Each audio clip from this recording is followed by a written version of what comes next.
Hindi yung maganda. Takot lang ang mga congressman dahil hawak ni Speaker ang pondo para sa kanilang distrito. Siguro yun ang dapat. Kaya nagugulat ako, walang nagsasalita. Dati may mga makikisig at talagang matatapang na congressman.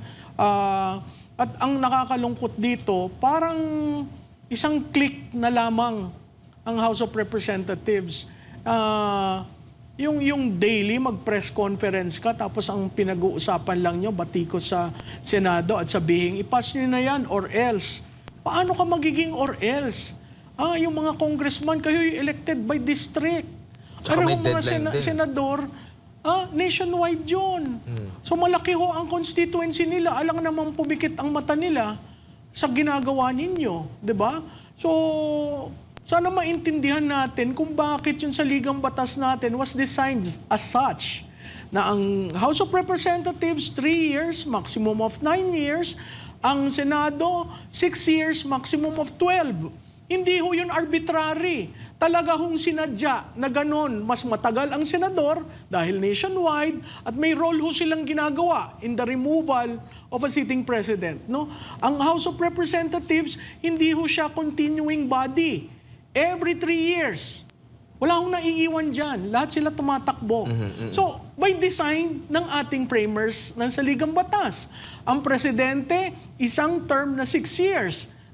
Pwedeng hindi kayo sumang-ayon doon dahil sa isang magaling na presidente, yung 6 years maliit. Pero sa isang worst na presidente, yung 6 years matagal.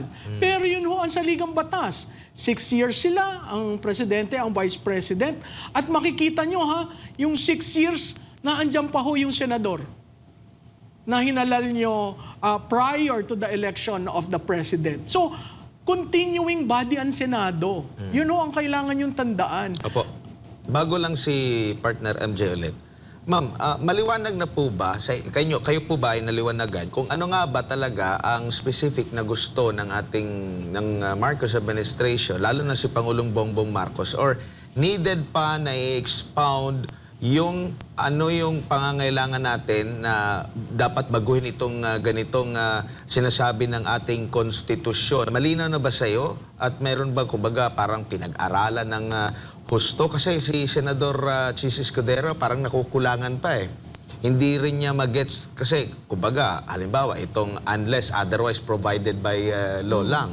So, kumbaga, yun lang yung mga kataga na idadagdag. Pero yung paliwanag talaga kung pinag-aralan, ano yung mga datos, kasi kailangan din natin na data-driven din yung mga gagawin natin. So, tingin mo, sapat na ba or nakukulangan ka rin or kailangan na rin na i-obliga natin si Pangulong Bongbong Marcos or yung administration na maipaliwanag ng gusto para mas madaling maintindihan ng ating mga kababayan?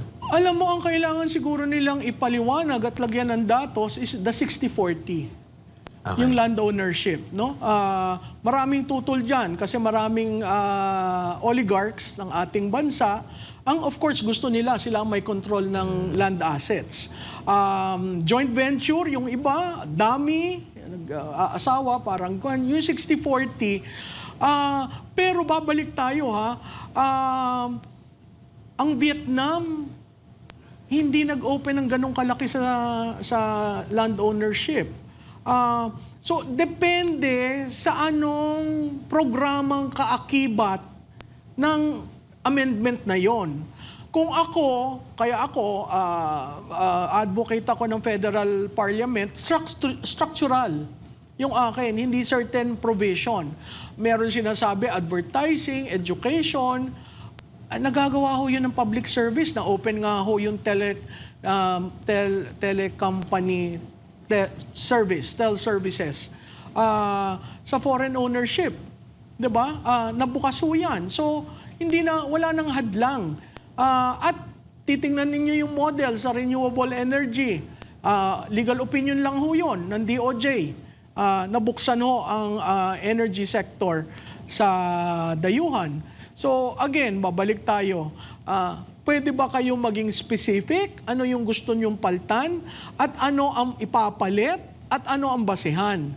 Kasi nakita natin dun sa testimony ng mga ahensya sa gobyerno the other day dun sa constitutional revision. clearly, tayo ay highly regulated policies. There is infrastructure problems that is handled by the executive.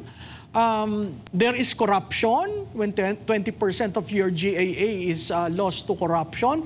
That will not be cured by the saligang batas. So, ano talaga yung gusto nating i-cure? Kasi lahat ng kapangyarihan nasa presidente para mag-attend sa infra, mag-attend sa corruption, mag-attend sa regulatory climate. Hindi mo kailangan ng pagbabago ng saligang batas.